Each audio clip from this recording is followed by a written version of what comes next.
Welcome to Changing Higher Ed, a podcast dedicated to helping higher education leaders improve their institutions. With your host, Dr. Drum McNaughton, CEO of The Change Leader, a consultancy that helps higher ed leaders holistically transform their institutions. Learn more at thechangeleader.com. Changing Higher Ed is sponsored by Blackbaud, the world's leading cloud software company powering social good. With their cloud solution for higher education, Blackbaud connects thousands of campuses worldwide. Visit blackbaud.com/highered to learn how they can help your institution deliver a better experience. And now, here's your host, Drum McNaughton. Dr. Philip Rous is Provost and SVP for Academic Affairs for the University of Maryland, Baltimore County. He's been at UMBC since 1990, and since being appointed Provost in 2012, he has been instrumental in revamping UMBC's shared governance system. Dr. Rous was educated in the United Kingdom, earning his PhD in theoretical physics from Imperial College of Science and Technology, and he did postdoc research at Imperial, UC Berkeley, and the University of Cambridge. He's become the academic's academic, and yet he's come to understand the criticality of shared governance and made it work at UMBC in such a way that all people pull together in the same direction, not at odds with one another, as generally happens at many institutions. And today he'll share with us what UMBC does and how they got to where they are. Philip, welcome to the show. Well, thanks very much, Drum. It's my pleasure to be here with you. Well, likewise, I've been looking forward to this, and we're going to have a great conversation today about shared governance and what presidents and provosts and board members need to know how to make their shared governance more effective. So tell me, you're at University of Maryland, Baltimore County, and you guys do shared governance a little bit differently. So what does that mean to you? What does shared governance mean? Well, let me try and sort of give you a perspective that I think is a common perspective that we have on a campus, whether we're faculty or administrators or staff, actually even students as well. And it's also a way I like to frame it because I think it gets to the sort of root of maybe some of the issues we have with shared governance at our universities.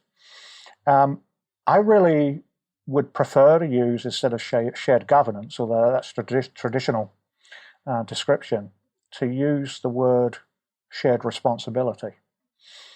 Because I think that really recognizes what we're trying to do. We understand that universities can't function without some degree of sharing of responsibilities, whether that's the faculty really taking the responsibility for the curriculum and program design. It's whether I'm taking responsibility for certain aspects of the budget, for example. But we all share in that responsibility.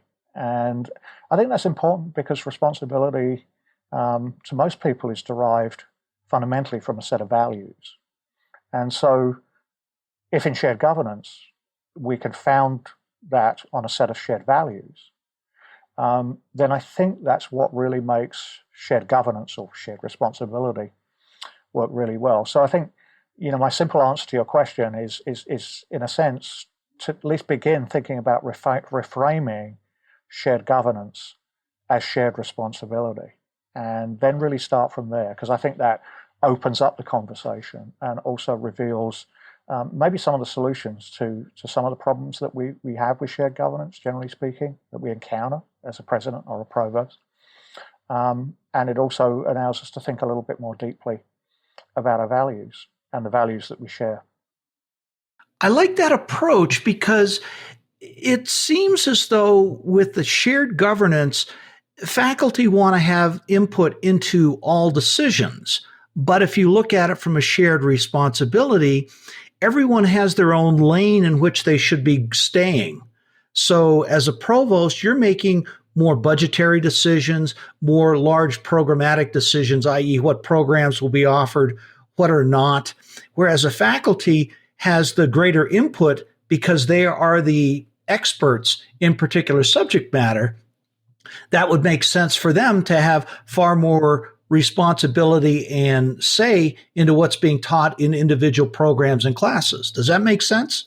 Yeah, absolutely. And I think that sort of captures it in many ways. I think the only sort of thing I'd say is that, yes, we can think about it in terms of, to a certain extent, staying in our lanes. But actually, the way I like to think about it, which is a little bit more complex, but I think represents it a little bit better, is to talk about when we make decisions or choices within a shared governance system, who makes those decisions is weighted in a shared fashion differently depending on the circumstances. So in the example that you gave, where we may be designing a curriculum where we absolutely have to have, and it's perfectly appropriate, that the control, the responsibility that goes along with that really, for the most part, sits in faculty hands. And that's the way it should be. That's the way that we work best. You really don't want a provost deciding on the curriculum of an English department, certainly if they're trained in the physics discipline like me. But for example, if we're trying to decide, well, should we have another parking lot on campus, or where should the parking lot be, for example, there's an example where really the weight sits quite a bit on administration. And the decision-making there is weighted much more towards the administrative side. So actually many of the decisions we make are they sort of shared, but they're differently weighted. And I think that understanding that in some areas faculty have the greatest weight in any decision or design or responsibility, and in other areas administration does. And there's some areas where there's sufficient overlap that we can't work alone. We have to work together. That's the way I would see it, this concept of weighting the way that we do decision-making on campus. Well, that makes perfect sense in a perfect world.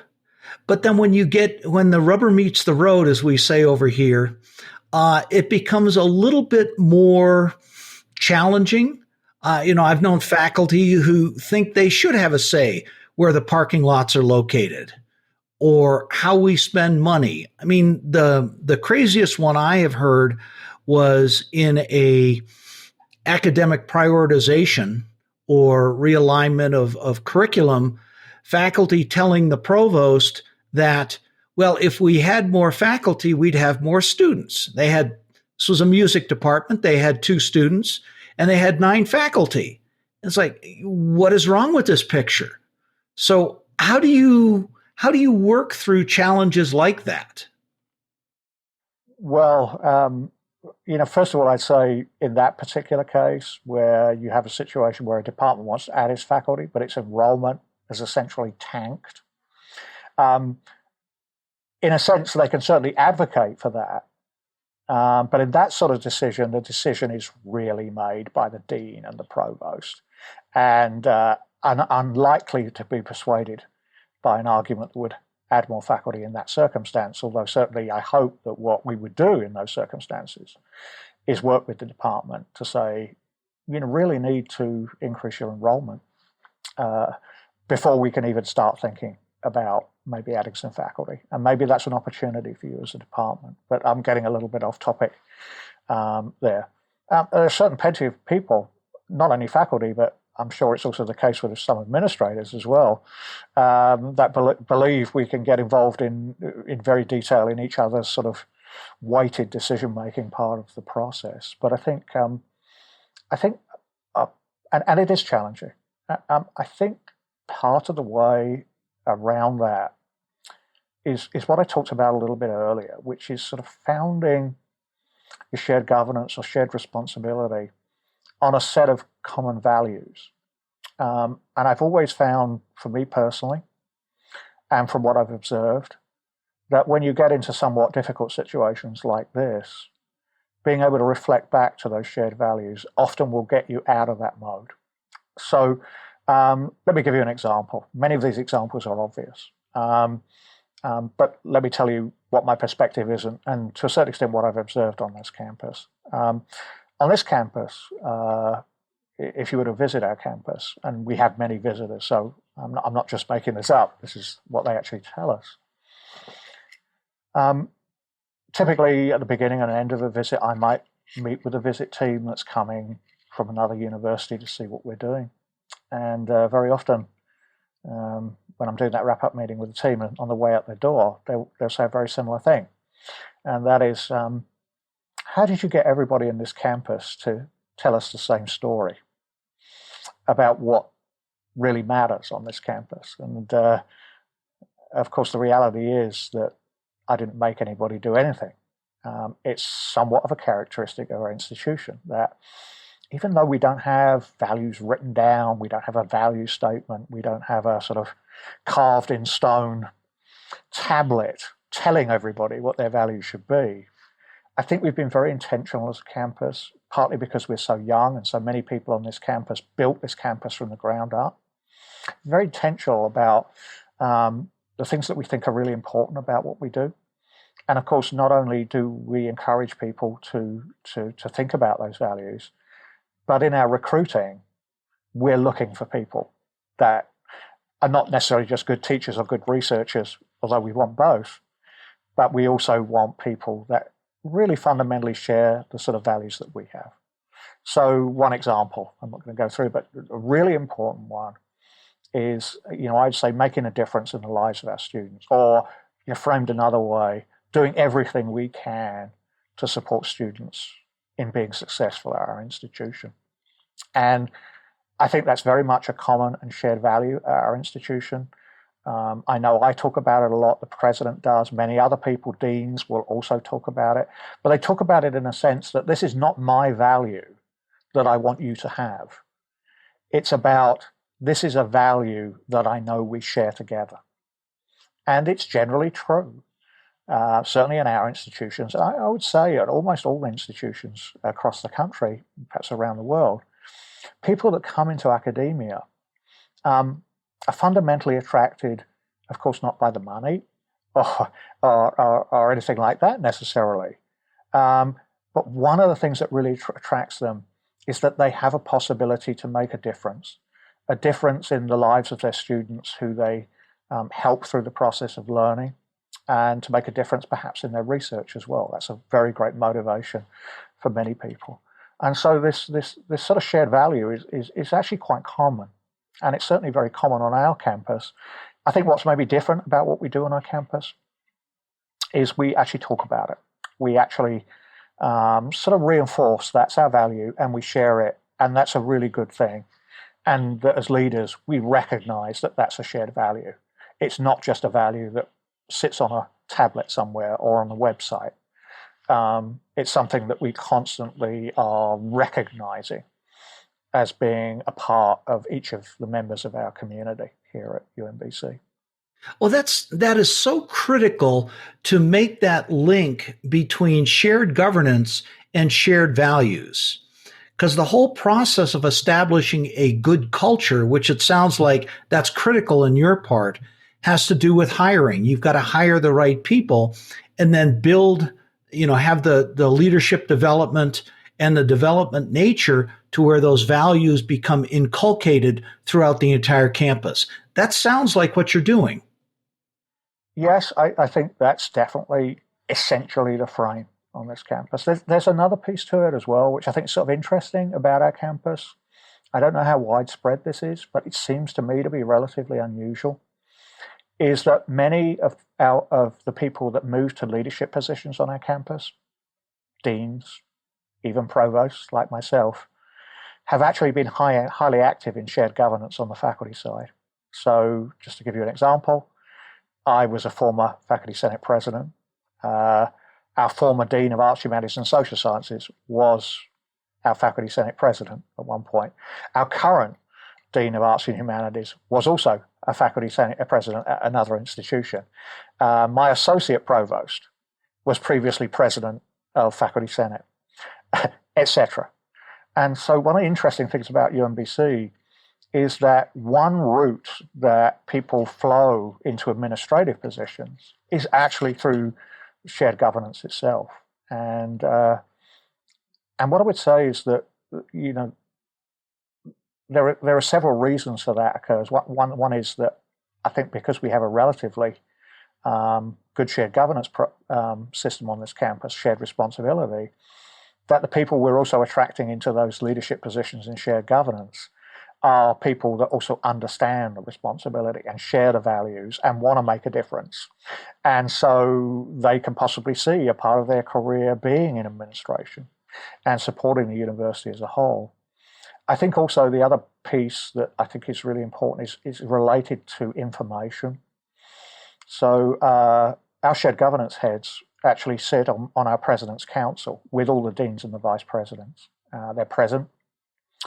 And I know when I was Faculty Senate President, I found that incredibly useful in advancing my understanding of how a university worked, how the presidents and vice presidents interact, some of the complicated issues that sometimes seem so simple if you're not familiar with how a university runs are actually much more complicated than you would otherwise believe. And so I think, again, although that is relatively unusual that you would include shared governance heads in your President's Council, I found it to be incredibly useful, and I find it still to be incredibly useful. That brings up 2 points. One, transparency is obviously one of your shared values. And from a leadership development perspective, it's being done all the time with President's Council and things along those lines. Now, do people have formal leadership development training when they go into a leadership position, or is it kind of by osmosis? Well, it depends what time you were talking about in the history of our university. So, I have to, full disclaimer here, okay? Yes, I was Faculty Senate President. I was Associate Chair of the department. But I went into a dean and provost position with no real training whatsoever. And that's just the way it was, when I came in this institution. But I think one of the things I've really recognized when I came into, because of my experience, is that it was really needed on this campus. And so we do a lot better now. We do have, like many universities have, specific training, leadership training for incoming chairs of departments. We also use a lot of sort of national organizations that are extremely good in working in leadership training for various different types of positions at the university. And what I've also done since I've been in this position is really try to take advantage of the ACE, the American Council on Education Fellows Program, both in terms of hosting fellows here on campus, but also in sending faculty who we believe have leadership potential to actually become fellows and be supported for a year. And many of those people have actually moved into leadership positions on this campus, or could be capable of doing so, whether those are executive, what you call executive level, or whether they're running a major center, or things like that. So I think we've really done better in that area on our campus. I think other universities do very well at this. We've looked at a number of different models of universities that probably do a little bit better than that and a little bit more advanced around the curve. But I do think some sort of training, I don't like to really call it training. Prefer to call it education. And I think there's a definite benefit from that, benefits that maybe I didn't have and had to learn on the job as I started out. And unfortunately, it seemed to go okay for me, but I think it's always an advantage to think always about leadership. One, I'll tell you this thing, I don't want to be a cliche, but I think the fundamental responsibility of a leader is to develop the next generation of leaders. That's the most important thing. Absolutely. When I would promote somebody up into a leadership position, other than, the usual mentoring that went on, I would always say your first responsibility is training your replacement. Yeah, exactly. That and taking care of the people underneath you. Exactly. And so I'm really glad to hear this because I work with a number of Christian universities as well as smaller privates. Mm-hmm.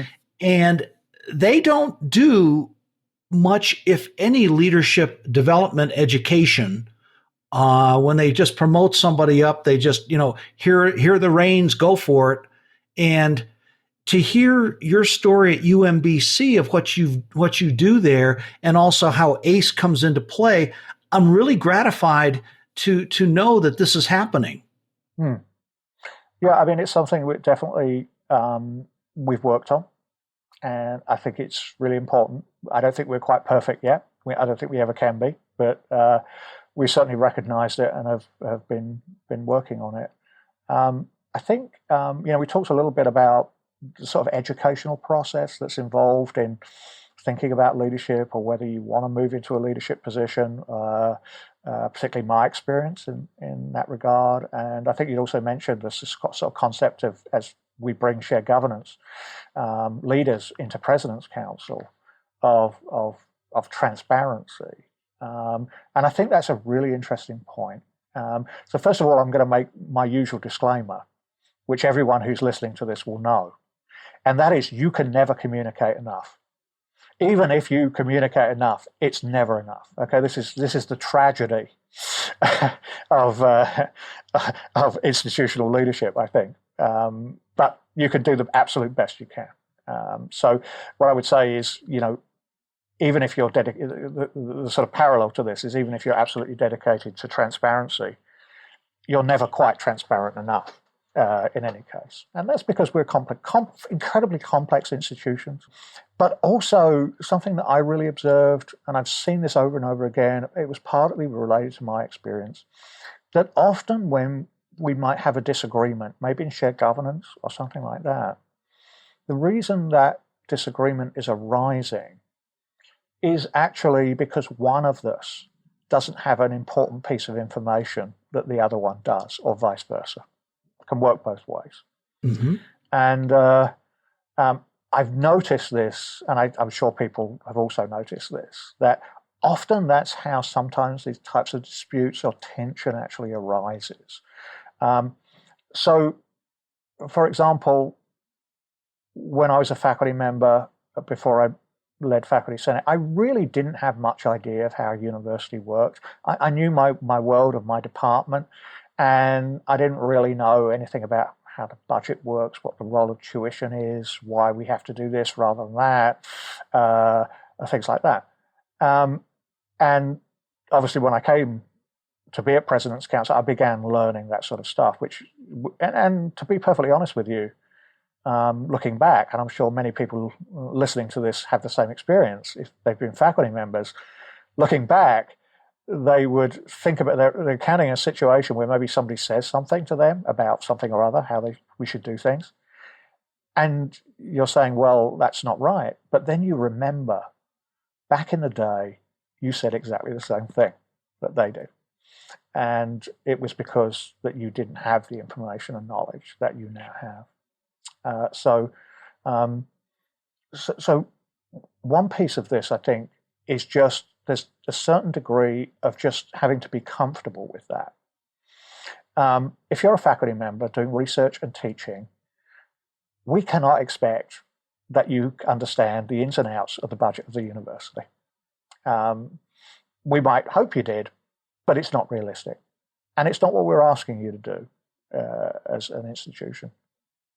But I think what we can do within the context of decisions we're making, or if we're looking at something and we want to work with shared governance on it, I do think in that case it's critical to provide as much transparency and as much information as possible so that you're both on a sort of level playing field in terms of, what the basic information is as you make those decisions. I found in many, many cases that once you're able to do that, then the decision becomes a lot easier. So maybe I could give you an example of that.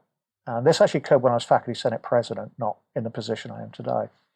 So like many universities at the time, federal agencies had placed great importance on conflict of interest and reporting conflicts of interest and managing them on university campus. This was many years ago. And so we had to adopt, as a university, a conflict of interest policy.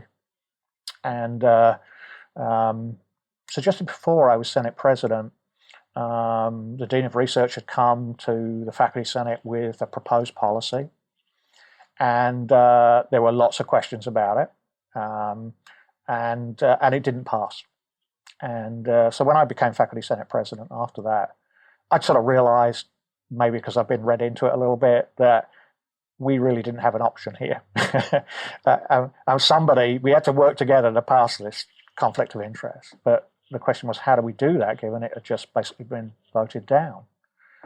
And what I decided to do was to spend a few meetings bringing in people, legal people, other people, to actually explain the entire concept of what conflict of interest really means, and what it is, and what it really isn't, and what it means to manage a conflict of interest, even though there may be no actual activity associated. There may actually be no conflict going on, but there could be a potential or a perception of a conflict of interest.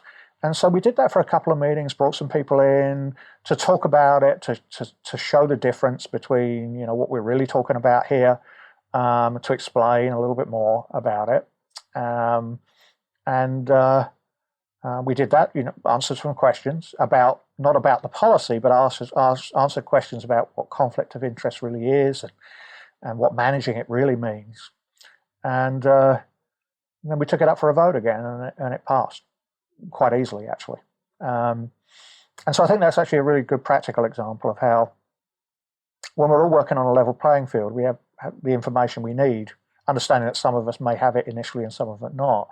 That actually really facilitates a lot of these types of shared governance processes or decisions that we share together in some way.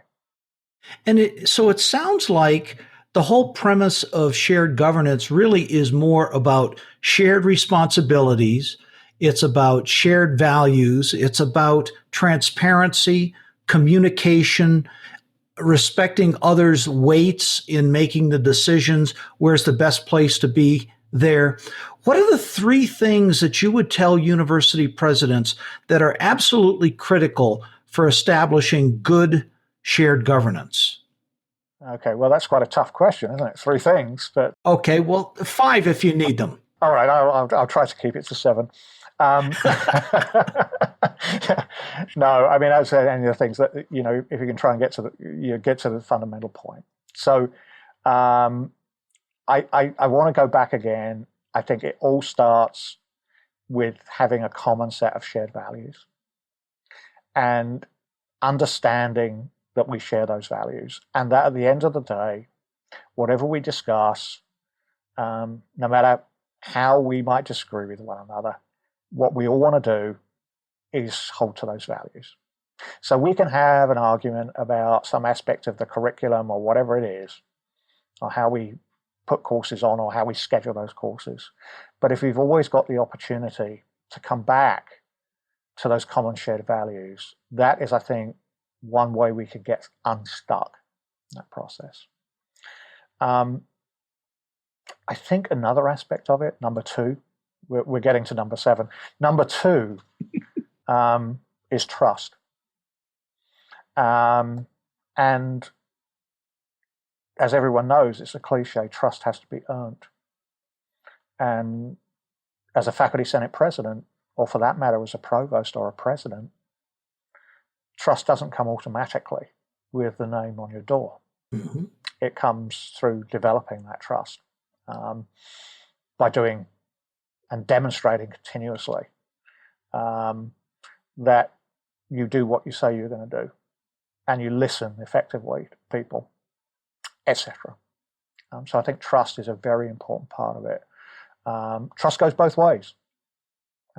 We as executive leadership do have to trust in our shared governance colleagues as part of that process. And so I think that's the second really sort of core issue.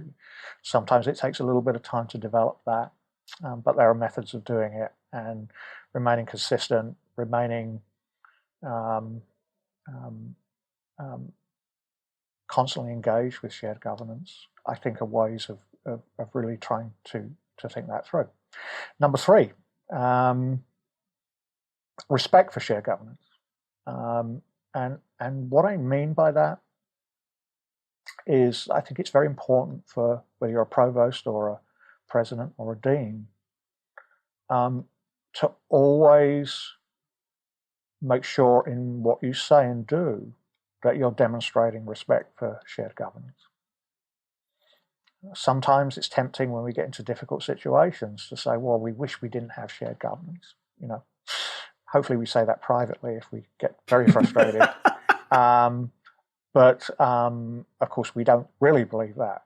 But demonstrating constantly not only the importance of shared governance, but your personal commitment to it is really important. I have a bit of an advantage.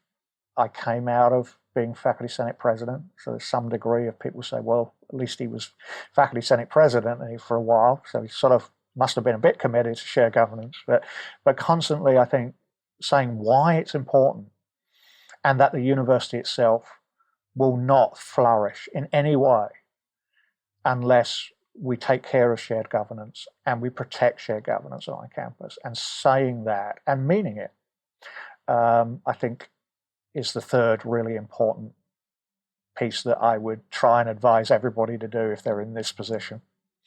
Maybe I'll stop there with just three.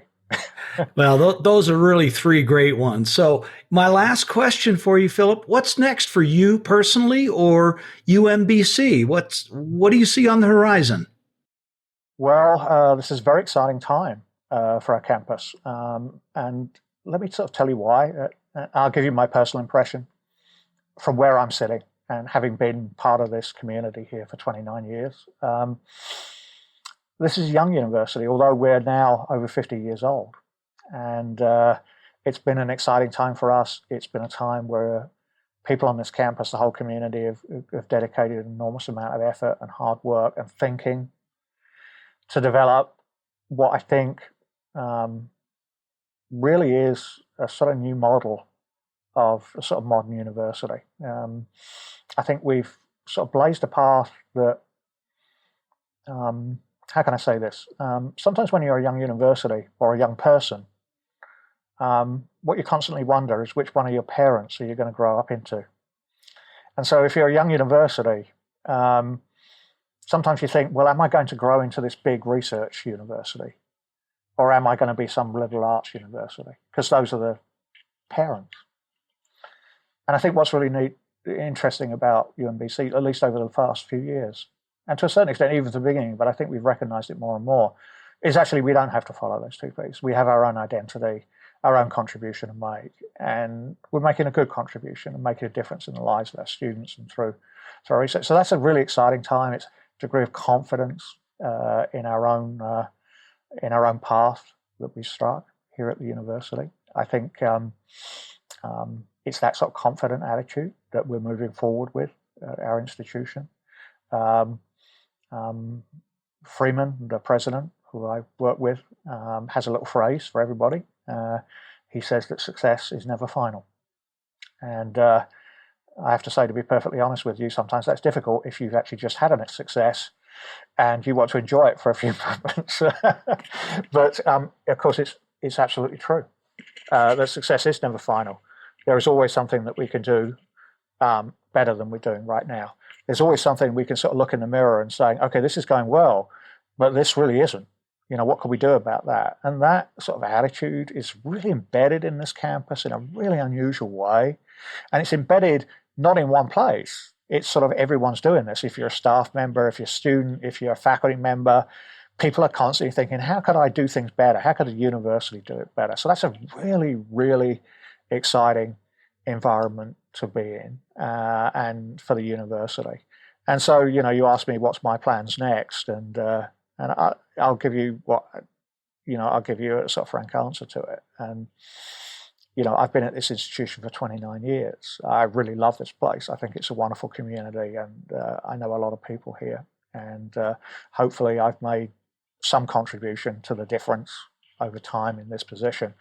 Although I must say I see my position, of course it's a leader position, but what I really think about it from the point of view of UMBC is that what I'm actually doing is trying the best I possibly can to facilitate the community as a whole, with their faculty, in growing and expanding and making a difference in this institution. So I actually don't really think about what the next step is. And there's a reason for that, for me personally, and people have different approaches to this, I know. And that is that I want to make sure that while I'm in this job and nobody fires me, I focus all my attention on the job at hand. And that is UMBC. And for me personally, if I was to think about anything else about what's next for me, then it would take my focus off our institution. And so I don't think in that way. Well, it sounds like what's next for you, Philip, is continuing with the same and getting even better. That sounds wonderful. Success is never final. Absolutely. Well, I want to thank you so much. It's been a pleasure having you on the show today, and wish you all the best going forward. Well, Drum, it's been an absolute pleasure. Thank you for having me. Thanks for listening this week, and a special thank you to this week's special guest, Dr. Philip Rous, Executive Vice President and Provost at UMBC, and for his sharing with us how they've been so effective with shared governance. I also want to give a special shout out to our sponsor, Blackbaud. Visit blackbaud.com/highered to learn about their cloud fundraising, accounting and educational management and scholarship and analytic solutions that are powering some of the higher ed's top institutions. Our next guest is Bill Conley, Vice President for Enrollment Management at Bucknell University. Bill recently authored the Chronicle Review's article entitled The Great Enrollment Crisis, and he'll be sharing with us some great ideas on what institutions need to do to survive the impending enrollment cliff. This episode of Changing Higher Ed was brought to you by Blackbaud, the world's leading cloud software company powering social good. Be sure to visit blackbaud.com/highered to learn how they can help your institution deliver a better experience from admissions to advancement. Changing Higher Ed is a production of The Change Leader, a consultancy committed to transforming higher ed institutions. Find more information about this topic, along with show notes on this episode at changinghighered.com. If you've enjoyed this podcast, please subscribe to the show. We would also value your honest rating and review. Email any questions, comments, or recommendations for topics or guests to podcast@changinghighered.com. Changing Higher Ed is produced and hosted by Dr. Drum McNaughton, post-production by David L. White.